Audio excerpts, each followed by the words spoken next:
June 10, araw ng Martes. Ito yung araw na may kinakailangan kaming asikasuhin ni Ate Ninya. Akala mo nakauwi mag-isa? Natakasan pa kami. Ito rin yung araw na kung saan ay unang pagkakataon na makakapunta si Ate Ninya sa tahanan ng kanyang panganay na kuya. Na kung saan ay napakatagal na panahon o taon na lumipas na hindi ganito ang naging tungo nila sa isa't isa. Nabanggit sa akin ni Papa mo, ayaw mo daw paputol yung isang paa para malagyan ng artificial. Ayaw mo? Bakit? Dahil bigay ko ni Papa God. At dito nga ay na-meet din namin ang panganay na anak ni Kuya Mark. Kung dalaga lamang ako, sasabihin ko na lang sa inyo, ako na lang katulong. Ngunit ngayong araw ding mismo, sa naging lakad namin ni Ate Ninya ay tila may hadlang. Wala yung doktor ngayon? Wala po raw clinic ngayon. Kaya ngayong araw ay samahan niyo po sana kami hanggang dulo sa magiging lakad namin ngayon.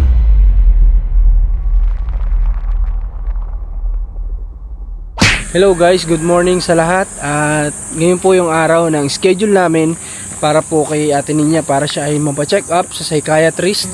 Kasi nga kinakailangan natin mag-comply ng certificate para sa patunay kung saang level ba yung pagiging mental disability ni Ate Ninya. So kailangan yon maipasa natin habang fresh pa din daw itong issue. Kaya dito kami ngayon, maaga kami umalis sa bahay para nang sa ganon ay ma-check up agad si Ate Ninya ng maaga. Diba kasi nga may cut off lang doon, hanggang 11 lang yata yon, matandaan ko. So may cut off lang, kaya kailangan ay habol natin kasi malayo pa guys, mula dito sa Rosario sa Batangas City pa po yun. Ay, sa Batangas, sa Lucena City pa po, kaya medyo malayo. Kaya ayun, maaga talaga kami umalis.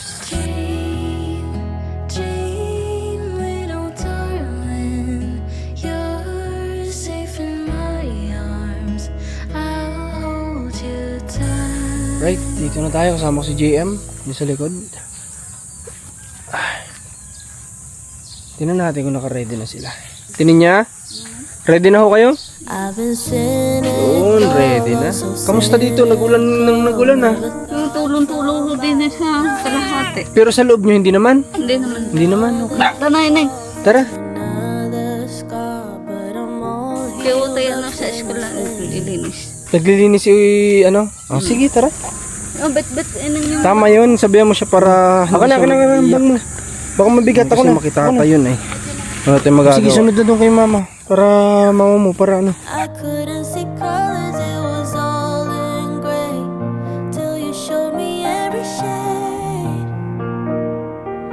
So, ready na sila. Anong oras kayo? Nag-almasal na kayo? Hindi pa? Ha? Ano kinain nyo? Laki may saka ako lang ba? Gusto nyo mag-almasal muna? Hindi naman ako. Mamaya na lang. Kaya natin mamaya. Kamusta baby mo? Walang nararamdaman? Wala naman? Kumusta yung anak mong panganay? Hindi naman na umiiyak-iyak. Hindi naman na umiiyak. Sabihan ko agad po ka na hindi umiyak. Sabi ko, pag nandito ay umiyak, isusunod kita doon. Loko ka natin. Igayak mo ang damit mo, isusunod kita sa mami. Isasama mo na sa tatay. Dun sa kabila pala. Sa kabila tayo natin.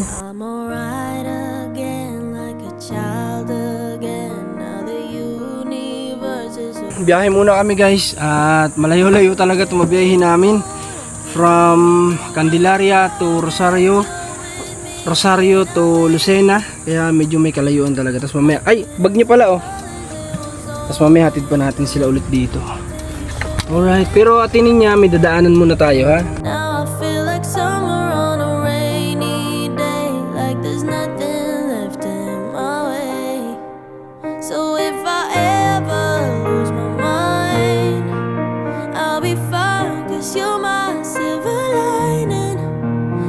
Puntahan natin yung kapatid niya, si Kuya Mark. Kasi nga ay nakalib siya ng 1 linggo. So matagal-tagal na naman yung wala siyang pasok. Hindi na pumapasok si Kuya Mark ng trabaho. So iniisip ko pa paano kaya yung financial support nila sa pamilya niya, di ba? Kasi yun lang naman yung inaasahan niya, yung pagkakarpentero niya. So sabi ko ay bisitahin natin para na sa ganon ay mabigyan ni Ate Ninya ng regalo. May regalo sa Ate Ninya. Kaya kasama lang namin yung anak niyang maliit. Ayan, tulog. Tulog ba? Gising. Gising po. Gising. At si panganay naman niya ay naglilinis daw sa school. Hindi na pinasama sa dyan ni ate niya kasi nga daw alam niyang makulit. Kaya pinaiwan na niya.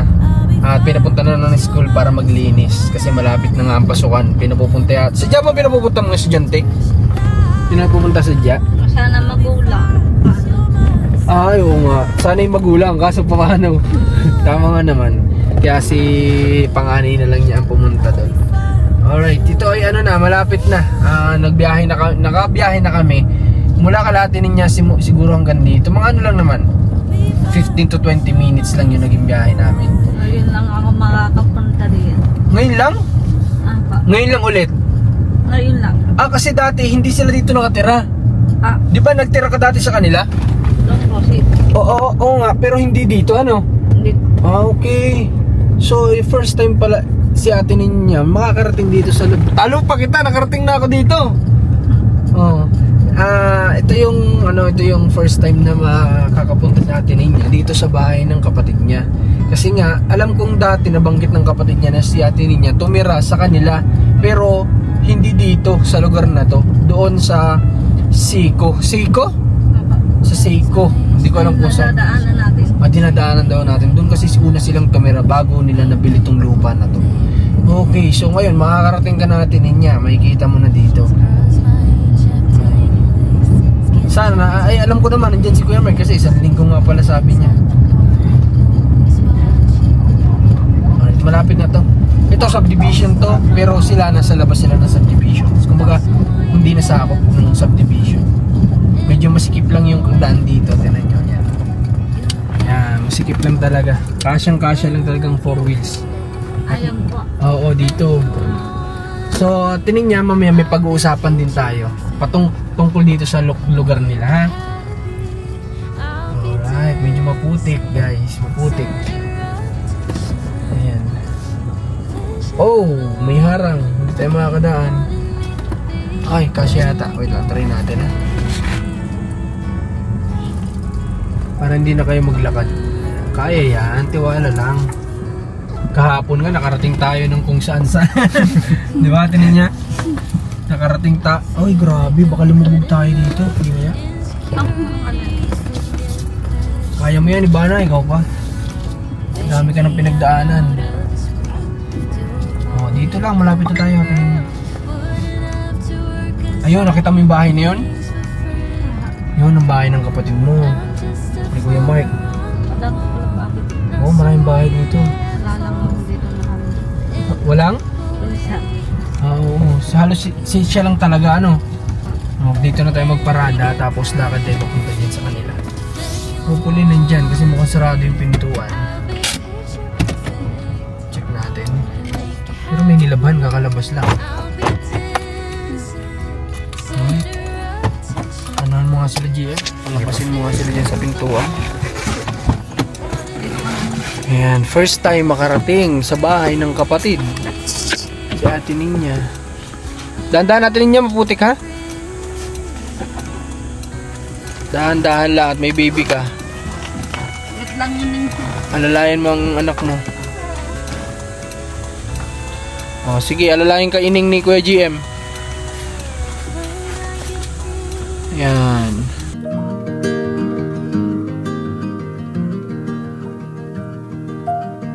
I left the hall light on in case you come back Sa home. tingin ko, nandito naman si Kuya Mark. Naririnig ko yung boses eh. Dito nga. Dito nga guys. Dito kami nag-interview dati sa kanila magkakapatid. Kuya Mark, kamusta po? Ha? Namutak ang harabag. Baby, nahalak yun. Hanay. Halika na dito, dali. Halika na. Baka, Nagdadali. andito yung mama mo, oh. Baka takot sa aso. Ha? Ha? Halika na dito, patay kay nanay mo. Tara, tara, tara. Halika na. Halika na, huwag ka na umiyak, dali. O yan, si Tito. Si Tito na lang mabuhat sa'yo. O, buhat ka ni Tito.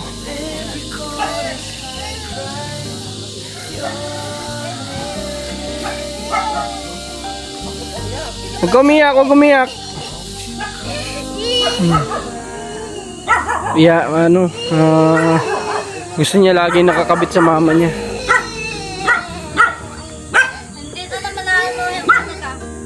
Uuwi rin tayo. Uuwi rin kayo. Tama ang pinsan mo. Oo. Hindi niya kilala yung mga yan? Hindi. Ayaw ko lang po. Ngayon mo na nakita itong mga pamangkin mo? Your name my way. I've counted the hours, I folded the time, but nothing brings you back to mine. Grabe. Ayos lang kuya, walang problema. Nasaan ang ano mo, misis mo? Nandito po, inusap lang ang pag-iibis ng bahay. Naglilinis ng bahay. Ang anak mo nasaan? Nandyan ho si Utoy, nakakain na ata. Kumakain. So ito guys yung munting tahanan nila nila Kuya Mark. Ito yung kanilang lupa na nabili. At ito naman yung munting tahanan na naipundar niya. Ito Kuya Mark talagang totally sarili niyo na ito. Sa lupa.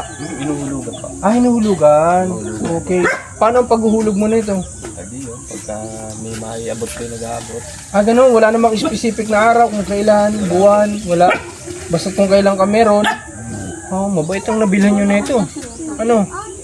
Ito anak ni Kuya Mark, may siya, disability din siya. Pero magaling yan maglakad, magaling yan tumakbo. Di ba? Kamusta ka? Ay, kamusta ka Toy? Halika. Hoy, halika, dali. Ito yung anak niya na. Panganay ba ito Kuya Mark?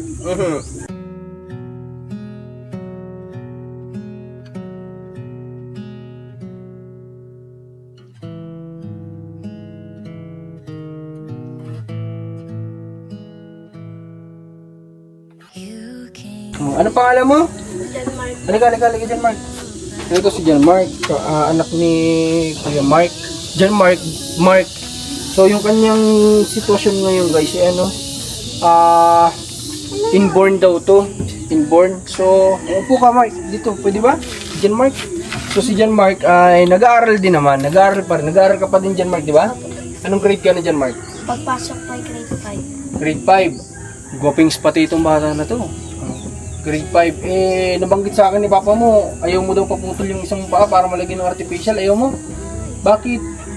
Dahil bigay po ni Papa God. Bigay daw ni Papa God yung kanyang paa, kaya ayaw niyo ipatanggal. Matalino itong anak mo, Kuya Mike. Yan pala yung reason niya, kaya ayaw niyo ipatanggal ang paa niya. Dahil bigay daw ng Diyos. Ito lang ate. Pero gusto mong makalakad ng normal. Tama. Kaso yun nga lang ang paraan nun. Sila. Nananahay dito mo. O ito yung tita mo, namit mo na ba siya? Hindi pa? Hindi pa? Gopings pa lang pamangkin mo. Hindi mo kakatanda. Hindi mo tanda si ate niyo? Tita mo? Nagtira siya dati sa inyo. Hindi niya tanda ano? Tanda Ganyan mo. pa kung kalihit dyan. Maliit na maliit pa. Dito ate niya, sabi ni Kuya Mark, may bakante sila dito sa lupa. Kung ikaw kung saan ang gusto mo, kung doon ay may ibibigay sila atilin sa iyo, pwede doon. Kung wala naman, pwede din dito. Dito tahimik. Pwede kayong mapatayuan ng bahay. Kasama niya naman dito ang asawa ni Kuya Mark. Kayo kung saan nyo gusto na kung saan kayo komportable na lugar. Pwedeng dito, pwedeng doon kalahatil, hindi kung saan meron doon. Pag-usapan pa natin, Ayan naman ay nabanggit ko lang sa iyo na may pwede din dito, At willing si Kuya Mark na magpatirik daw kayo dito ng bahay. Patirikan namin kayo dito ng bahay. Pwede tayo dito magpatayo. Oo nga pala Kuya Mark, may pasalubong pala sa'yo si ate niya doon. Kunin natin, tara sumama ko. May pasalubong si ate niya guys, si ate niya. Si ate niya. Si Kuya Mark, kunin natin yung pasalubong ni ate niya.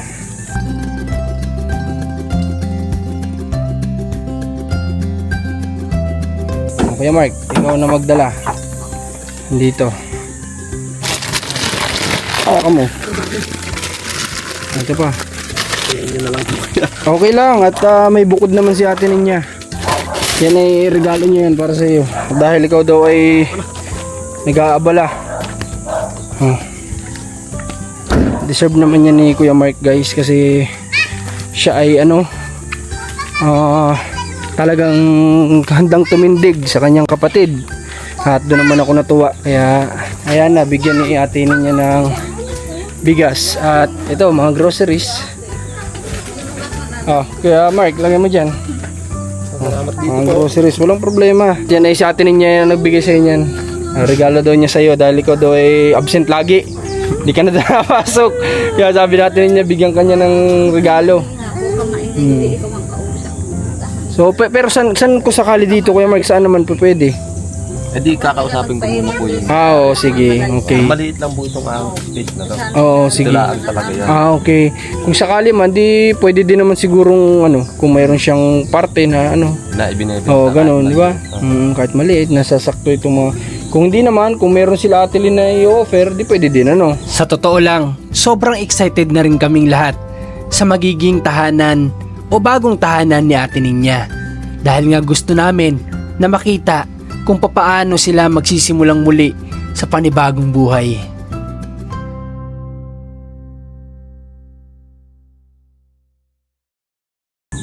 Depende kung ano ang pag-uusapan natin. Ngayon, hindi ka nag-ano sa pinsan mo. Pinsan mo sila. Lahat ba ito? Pinsan niya? Lahat yan. Okay. Sino panganay siya? Si John Mark. Tapos sunod dito. Si Jessa po. Si Jessa. Tapos ito bunso. Okay. Ikaw John Mark, gusto mo naman makatapos pa rin ng pag-aaral. Kahit na ang sitwasyon mo ay ganyan. Paano ka pumapasok? Hinahatid po kami ni Papa. Hinahatid ni Papa. Hindi ko mako. Pero sa school hindi wala namang aaway sa'yo. Wala po. Mabait naman sila. Kaya ako Grabe. Matalino tong bata na ito yung sitwasyon niya Ganyan. Subukan mo nga pakita nga natin John Mark. Subukan mo nga pumunta doon sa papa mo. Sige nga. dito. Tahan. Why should I sit alone and be sad? Wow. Ganyan siya kapag ka pupunta kung saan siya may pupuntahan. Ganyan siya, tumatalo siya, pero mabilis tumakbo yan si John Mark. Huwag niyong gaganyanin, kasi mabilis tumakbo yan. Kaya ako na-meet si John Mark nung pagpunta namin dito nung na-interview ko sila Kuya Mark. Doon ko siya na-meet si John Mark. Ba't umiiyak? Ha? Bakit? Huwag ka umiyak. Sila nga hindi umiiyak yung baby mo nga, kapatid mo hindi umiiyak Tahan. Yan ang ayaw Diba? ko kasama. Yan ang ayaw natin niya iyakin. Ito lang din yung isa sa problema na hinaharap nila Ate Ninya. Ang problema ng pangalawa niyang anak na talagang tila ito ay may trauma o hindi ko may paliwanag na tila parang takot talaga siya sa kahit na sinong tao. Kahit na ipaliwanag mo na ito ay kanyang kamag-anak, parehas lang kanyang reaksyon. Iiwan na yan. Iiwan na yan pag hindi tumigil. Tigil ka na. Iwanan kita dito. Tigil na, huwag ka na iyak at mamaya ibibili tayong Jollibee. Bibilang kita ng Barbie para hindi ka naiiyak. Papahid na Sweet ng pinsan mo sa iyo. iwanan kita dito. May sapa pa, itatapong ka na. Tapong ka doon sa sapa, sige. Huwag ka naiiyak. Kasi ako mayamot pa ganyan. Pag iyakin ng walang dahilan, Para sa ninyo po. ganun din. Iiyak. Hahanapin ng mama. Sabi ka, huwag kang iiyak. Huwag mo hanapin ng mama. Sa school, naglilinis. Sana naglilinis. makulang maglilinis. Sabi ko, huwag iiyak. Dadalhin ka na doon sa yung isasama. Si Ate Ninya pala ay doon tumira sa inyo sa may siko. Hindi pala dito. Doon sa unang bahay. Kaya pala sabi niya, ngayon lang siya dito nakarating. First time niya makarating dito. Nakakuha na namin yan. Natakasampak. Hindi sana nagkaganyan yan. Nung time na yun nung kinuha nyo. Wala pang anak yan. Wala pa. Wala pa. Akalain mo nakauwi mag-isa. Natakasan pa kami. Ibig sabihin, Pagpunta ko ng Salaw, ando doon na. Hindi kang bata. ibig sabihin kung di nakatakas, hindi siya magkaganyan. Hindi magkakaganyan yan. Ate Ninya, ikaw naman, bakit naman nagtakas ka nung time na yun? Nandun ka na pala kala Kuya Mark. Maliit pa naman po ako yun. Makulit ka pa nung time na yun. Kakulitan mo pa. Para kung ganito yata. Ah, Ito, malaki rin. gano'ng kalaki? Dito lang? Talaan yan. Ah, ganyan ka lang kalaki. Baka ako ganito. Yo, siya. Ah, nung tumakas ka. Yan. Tatahanan ko kung karayong. Makulit. Sitting in silence like 4 feet apart. And there's so many things that I wish I could say, but I Huwag na iyak ng iyak. Ay, naku, hindi ko na isasama sa susunod. Sige. Bali hanggang kailan ka Kuya Mark na walang pasok? Yan. Sa Lunes na. At saka baka mamaya may tumawag sa atin. Ay, kita mo yan. Maigi na rin ang mo, ang misis mo, kamusta? Hindi ba siya nagagalit sa'yo? Hindi naman po. Nauunawaan niya. Sa akin kasi guys, ang gusto ko talaga yung may makakasamang kamag-anak si Ate Ninya. Hindi yung parang mag-isa lang. Kasi nasa recovery pa siya ay gusto ko siyang may kasama din kahit paano. Kapit-bahay, ganyan, na malapit sa kanya talaga. Ayoko yung ilalayo natin siya na talagang wala siyang relatives, walang sasaklolo. Gusto ko kung papagawa natin siya ng bahay, doon talaga sa may kasama, may katabi na o kasama na kamag-anak o kapatid o ano man, pinsan. Basta yung meron, wag lang yung wala kasi nasa recovery siya na ano, hindi pa pwedeng walang nakakausap. Kailangan meron, di ba? Kuya, ano yung kuya mo? Pati yung mga bata. Kaya nga, so yun, depende sa mga pag-uusapan namin kung saan. Ano, basta ang yan naman ay magsisimula kapag ka natapos na talaga lahat, di ba? Kasi sa ngayon ay may mga kailangan pa kami talagang asikasuhin. May hearing pa yan, di ba? Medyo madami-dami pa pagdadaanan bago matapos ito. Pero yun, nandito lang naman kami para sumuporta din kay Ate Ninya. Pupunta na din kami basta kapag ka ano ay basis lang sa si Ate Ninya. Sa totoo lang, hindi ko inaakala na darating sa punto na makikita ko si Ate Ninya na iba yung ngiti sa kanyang mga muka, lalong-lalo na ngayong araw na nakita niya ang kanyang mahal na mga pamangkin. So, yun talaga anak ni Ate Ninya na babae. Sobrang iyakin talaga yun siya guys. Kasi nung unang dating namin, parang yung sabi ng mga pinsan niya, takot pa sa tao, naninibago ganun. Kaya nga kapag ka ano yan, maganda kapag nagpasok yan, masasanay-sanay sa tao. Ano? Yung may mga nakakahalubilo na maraming iba't ibang bata. Kuya, maraming. Walang ano man, Kuya Mark, yung kunting tulong lang para nang sa ganun ay habang hindi ka napasok sa trabaho, kahit paano, hindi naman ninyo problemahin yung ano. Nakakahiya din kasi kay misis mo ay kahit napapa nila yun, kasi pamilyadong tao din si Kuya Mark ay bilib lang din ako kasi inuunawa siya ng asawa niya na kailangan siya ng kapatid niya sa ngayon. Kaya kahit hindi nagtatrabaho, hindi nagagalit. Kasi kung sa iba siguro, magtrabaho ka, hindi yung pupuno, di ba?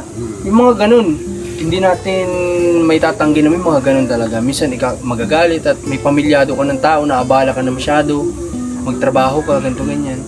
So ito, siguro sana naman, itong 1 week na ano ni Kuya Mark, sana naman wala nang maging kumbaga maayos na lahat para dire-diretso naman na yung maging trabaho niya. Kasi sigurado ako magagalitan na din talaga siya ng ng boss nila doon sa pinagtatrabaho niya, di ba? Okay, so ikaw naman, may tanong na lang ako sa iyo Kuya Mark. Kayo naman bilang magkapatid ni Ate Ninya na matagal din kayo hindi nag-usap. Sa ngayon naman, ano po yung pakaramdam niyo na kahit paano kayo, nakita ko kasi kayo natin niya, nag-uusap na kayo dun sa dun sa RTIE, nakita ko kayo nag-uusap, kaya natutuwa nga ako at sabi ko nag-uusap na kayo. Ano ang pakaramdam sa ganun ngayon na kayo kahit paano Parang gumaan daw yung loob ko.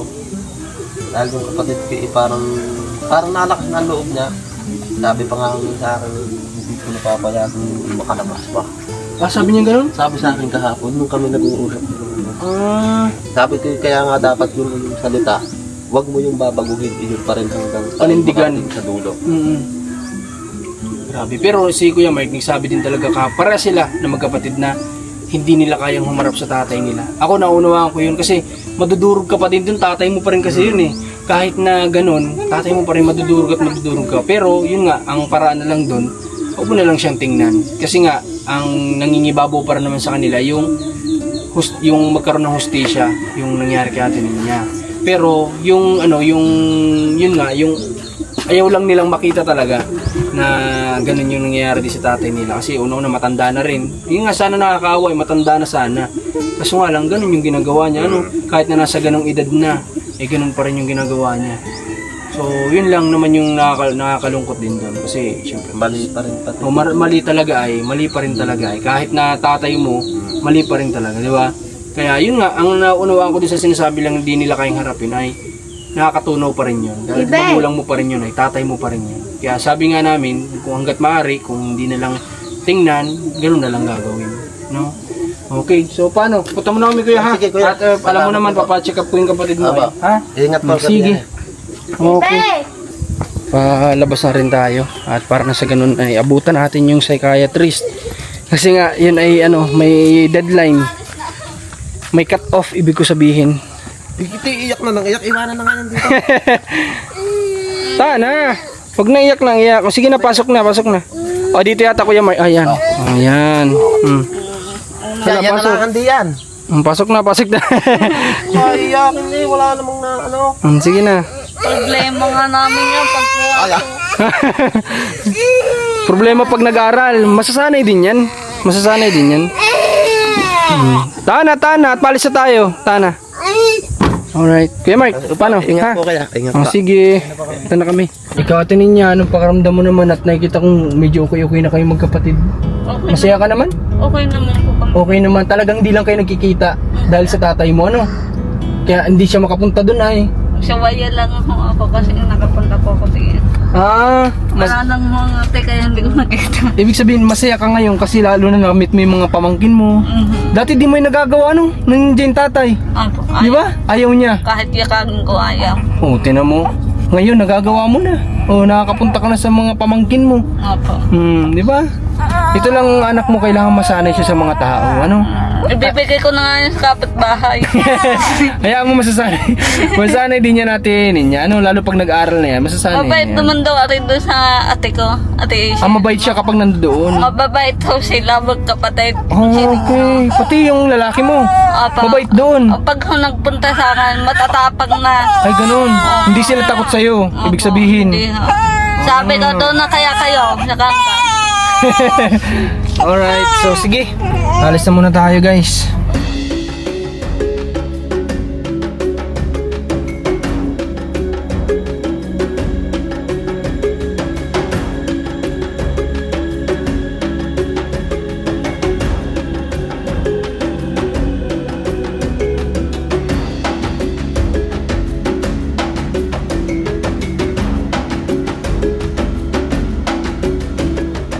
After 1 hour, andito na tayo ngayon sa bayan po ng Lucena. At kamustahin natin si Ate Ninya sa naging biyahe. Kamusta Ate Ninya? Ayos ka lang? Hindi ka naman pagod? Hindi naman. Ayos lang na. Mas malayo kapag pumunta ka ng Manila. Nakarating ka na ba ng Manila, Ate Ninya? Dito. Hindi pa. Dito, nakarating ka na dito. Sa Lucena. Nakalayo naman po ako yung po ako nag-asawa nga. Hanggang saan yun? Anong lugar? Hindi ko po tanda eh. Pero yun yung pinakamalayo mong narating. Nagtrabaho po siya, kasama po ako. Yun yung pinakamalayo mong narating. Ako. Okay. Pero sa Manila, hindi pa. Iniwan ko po si Ninyo sa tatay. Nung time na yon. Kasi Okay. po ayaw po isama sa akin. Galit. Galit. So guys, kanina napakarami naming napag-usapan, napag-kwentuhan ni Ate Ninya patungkol nga sa mga naging buhay niya sa poder ng kanyang tatay. At talagang nakakapanglumo yung mga nalaman ko sa kwento niya na yung parang ine-expect ko na 11 years ay hindi lang pala ganon. Napakatagal ng panahon pala talaga ni Ate Ninya nagsakripisyo, as in bata pa talaga. Kaya nalungkot ako sa kung kwento niya kanina kasi nga parang niisip ko na what if ako yung nasa sitwasyon niya ng panahon na yun.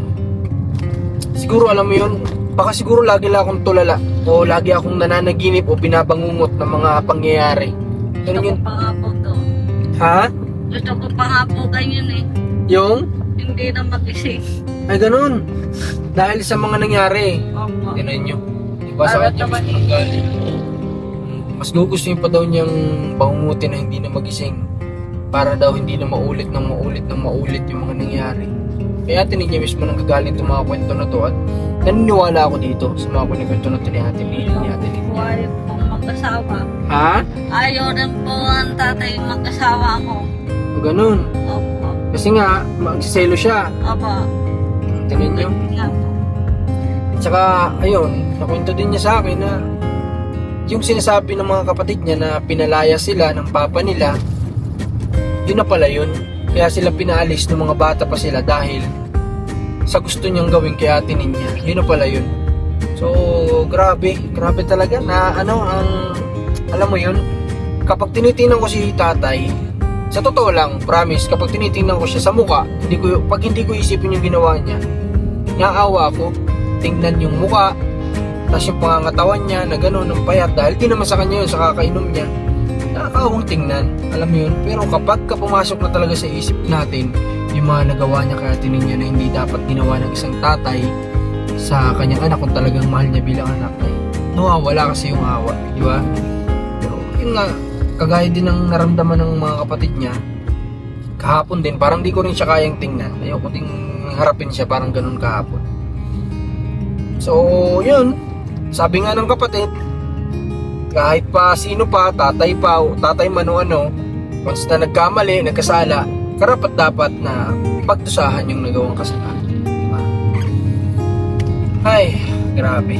Nasa Lucena na kami, dito na, pasentro na to. Kanina, ano pa lang yun, kumbaga ay boundary. Pero ito, dito na talaga, Lucena na to. Okay, hanapin lang natin ulit yung hospital na pinagdala natin na psychiatrist at doon natin siya dadalhin. Sa totoo lang, sa bawat pagkikita namin ni Ate Ninya, nang walang kamera, ay napakarami niya talagang naikikwento sa amin na talagang ako ay kinakabahan o namamangha talaga sa kwento ng buhay niya na para sa akin, ito ay sobrang kakaiba.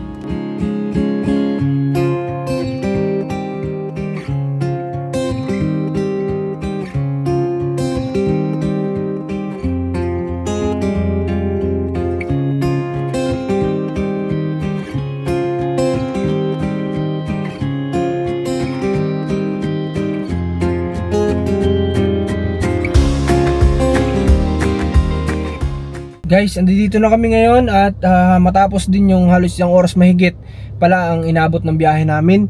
Andoon na po sila sa wait lang. Dito si JM. Bakit? Wala po raw, nasarap.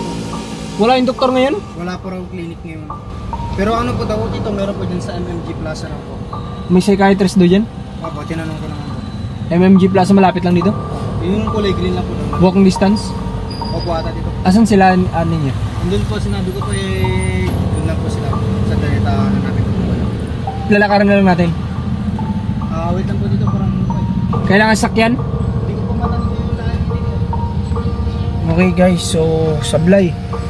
Ito yung sinasabi ko na wala kasing walang alam mo yun, paiba-iba kasi yung schedule ng doktor. Kaya ito yung kinakatakot ko, nasabi ko nga baka mamaya wala yung doktor na psychiatrist. So may iba pa naman yatang choice. May iba pa naman yata option, ha? Malaki-laki po yung building, baka doon pa po sa likod-likod po yun. Anong pangalan doon ng building? MMG Plaza po. Hanapin na lang natin. Tara, sakay ka.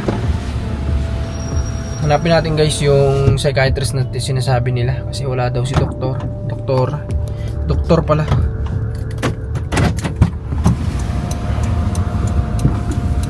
Sa information pa lang sinabi na wala. Wala po. Okay. Wala po raw clinic. Walang clinic. Okay, tara. O, sablay yata lakad natin ngayon kay Ate Ninya guys, ha. Pasok kayo, pasok. Wala pala yung doktor.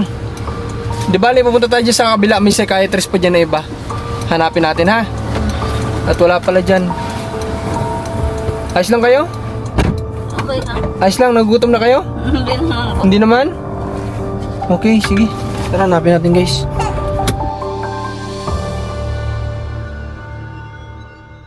At hindi naman kami nahirapan na hanapin ang ikalawang hospital na pupuntahan namin ngayong araw. Ngayon, nakahanap naman kami ng parking area dito.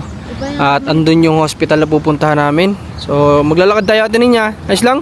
Ayos na. Kaya mo anak mo? Sanay naman. Kaya mo? Okay, sige. I can feel there is somebody here, and he's watching over me tonight as he takes away my fears. Lets me know there's a heaven up there. Yeah, he's reaching out his hand to me to wash away my tears. Oh, I know you, and I praise you. Got my arms open for your love. At ang masakit nga nito, halos ilang minuto na rin kami na nagantay dito o halos humabot na rin ng isang oras. Ngunit nung kami na, ay nagkaroon kami ng isang problema. Sing hallelujah. They sing hallelujah.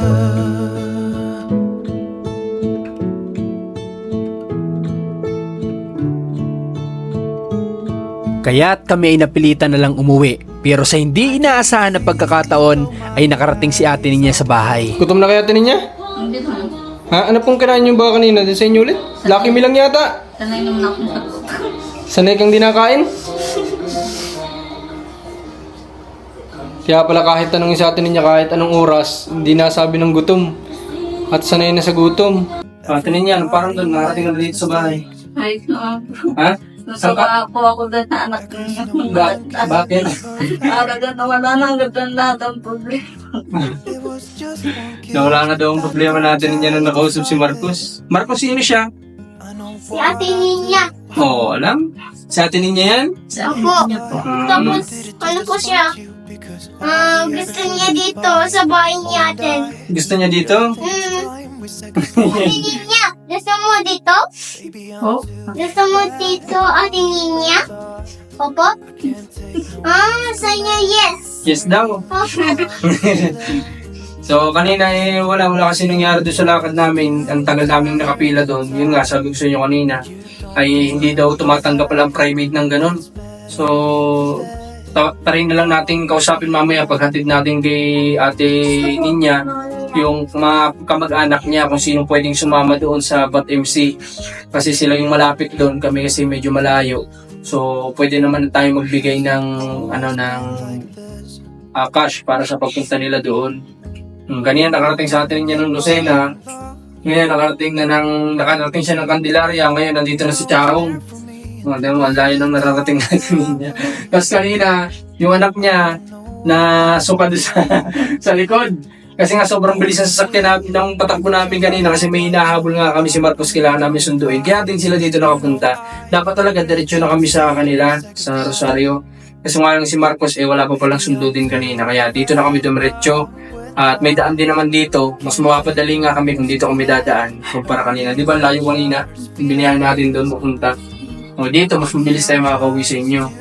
O ilang minuto lang yan, nandoon na kami sa kanila. So, ayun, kakain lang kami dito, tapos atid namin sila, sobrang lakas din ng ulan. Tapos mamaya, di ko alam kung ano pang pwedeng mangyari pag atid sa kanila. At kanina, may vlog kami dun sa kuya niya, kay Mark, na binigyan ako sa lubong natin niya. Masaya naman. At ngayon ay nakikita natin sa kanila ay medyo nagkakaroon na sila ulit ng closeness bilang magkapatid. At nakikita ko kasi kahapon na nag-uusap silang dalawa nang silang dalawa lang magkapatid. Simula sa police station, doon kayo yung simula nag-uusap ni Kuya mo, Kailan yan ulit na ulit bago kayo nag-uusap ulit? Ngayon lang ulit? Makalipas ang ilan? Taon o buwan lang? Taon? Bro. Masama ang tatay doon. Kahit pupunta. Minsan, gusto mong pumunta sa kanila. Ako. Pero ayaw ni tatay, Tinan nyo. Gusto niya pumunta sa kapatid. Kasi kapatid yun Better we leave it all behind.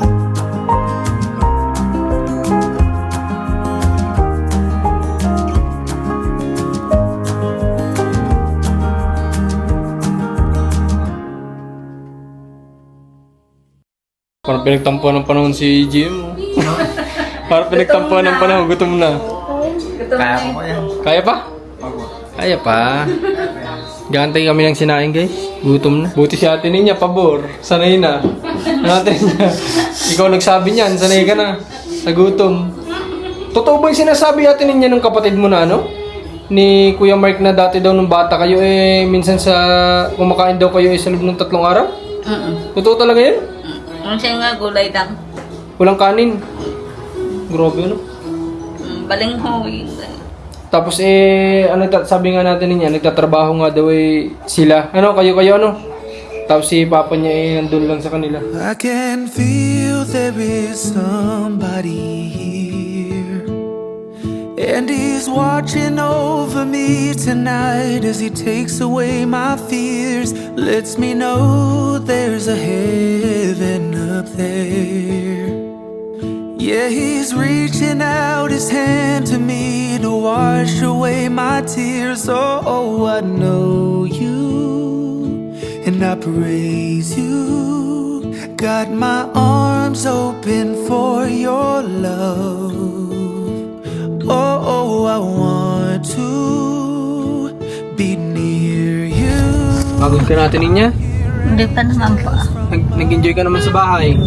Una po, Masaya ka sa bahay? una po, nagpapasalamat po ako. Kasi po dumating po ako sa kapatid ko nga po. Saka po yung po padalwa, salamat rin po, nasamahan po niyo po ako kahit hindi ho natuloy. Okay. Yun naman po sa inyo doon, hindi ko po akalaing dumating po ako sa inyo. Hindi mo Kasi- in-expect na makakarating ka sa bahay, ano? Opo. Kaya po natawa lalo po ako doon sa anak ninyo madaldal. Ayun. Nawala agad ang bigat ang aking sarili. Lalo natin niya kung halimbawa madalas kang pumapasyal sa bahay. Nga po eh. Naku, magiging masaya ka talaga. Kung dalaga lamang ako, sasabihin ko na lang sa inyo, ako na lang katulong. Kasi, ayun, guys, kasi sa bahay talaga, kumbaga masayahin kasi kami pare-parehas eh. Minsan lang kami magkaroon ng lungkot o wala sa mood, pero mas madalas pa rin yung masaya, ganun. Kaya, yun, kanina na-feel naman siguro, ramdam ko namang na-feel naman ni ate niya yun, na kahit pa paano masaya-saya din sa bahay. Kaya sabi ko sa kanya, lalo na kung siya mas mapapadalas na ano ba, makabisita doon kapag okay na siya, wala nang problema, why not, di ba, na pumunta siya minsan doon, di ba, kapag ka day off namin, papuntahin natin siya doon at makabanding, ganyan, para mas sumaya si ate niya, mas sumaya pa yung buhay niya, hindi lang puro lungkot, di ba, kasi hindi pa naman uli, bata pa sa ate niya, para maranasan yung mga bagay na kahit pa paano magpapasaya sa kanya. Okay, uwi na tayo, ate niya, hatid namin kayo ha. Hatid na natin sila kasi anong oras na din, alas 4 na yata, alas 5. So, yun guys, yun yung naging update natin at failed talaga yung lakad namin ngayon. Naiisip ko lang kasi na nasasayang yung araw kasi yung sabi sa amin ng attorney ay dapat may provide agad lahat ng mga kailangan hanggat fresh pa yung issue, so kailangan ay mai-submit agad. Itong araw na to ay nasayang lang kasi talaga, nanghinayang lang ako kasi sayang talaga. Pero di bale, kung bukas ay meron sa BatMC ay makakapunta naman yan sila ate niya at nandito lang tayo para sumuporta sa kanila, di ba? Okay, at maraming salamat sa pagsama ninyo at ayun, siguro kita-kita lang tayo sa susunod na magiging video namin nila ate niya. At please, salamat muna sa lahat ng sumuporta sa naging live namin sa bahay natin niya, sa lahat na nagmamahal sa kanya. Nagulat sa atin niya, ganun pala karami yung mga tao nagmamahal sa kanya, di ba ate niya? Kaya yung bata niyo, kahit hindi totoo kung anak, mamimiss ko rin po yung So, kasi talagang alam mo si Marcos kasi yung bata na yung pagiging bibo niya, yung hindi nakakainis na kulit, gano'n. nakita ko Sweet talaga kasi yun. tunay. Dati sa cellphone lang kasi. Nakikita mo siya sa cellphone, gano'n. Sa inyo, yung tayo sa Oo nga pala. nanood ako. Oo nga pala. Pakita ninyo sa Oo nga pala. Nakita niya nga pala dati natin niya. Pinakita ko na kasi sa kanya sila Marcos, si Mrs. Nakita niya na sa picture lang, ganyan, video. Pero ngayon ay nakita niya din ng personal. Hindi nakamano rin sa kanya din. Oo nga pala. Wow. Ano? Nagpaalam po ako, sabi ko, mano mo na sa kanina. Oo nga pala, inaanak ko nga pala ito si Lian, kaya ninang niya pala si Commander. Naka-bless pa pala. Okay, so ayun. Hopefully maano na to, magdire-diretso na tong siya ni Ate Ninya at mapalitan na yung salimuot ng buhay niya ng masaya naman. Gawin natin yung best natin para magpasaya din siya at maging maayos buhay nila. Yan, salamat sa lahat at God bless po. Please support Commander ni Marcos, Rans TV at ang Team Marcos. On and always lets me know that I'm fine just the way